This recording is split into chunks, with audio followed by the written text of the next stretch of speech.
Let's use the bigger side. Let's put it in a flour, just dip it a little bit.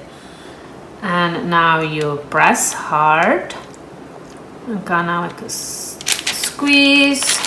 And here is a beautiful well. Now I do it again.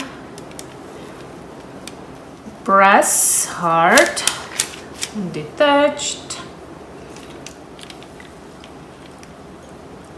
It works perfect. Now let's do the smaller side. And this will be filled inside. So I will just make holes so they can be filled. Or you can bake them also like this. So you can have different sizes. Now these are filled with farmer's cheese, homemade. Now we take it and just close it.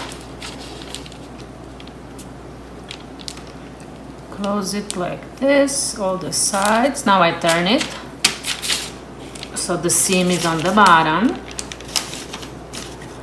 But thanks to the press, it created nice hole for me to fill them.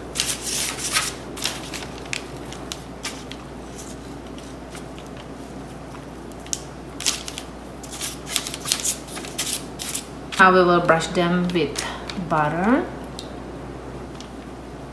and put the crumble topping on top.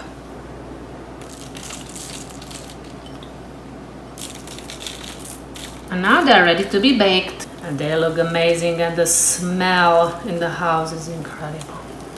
And here are the filled ones.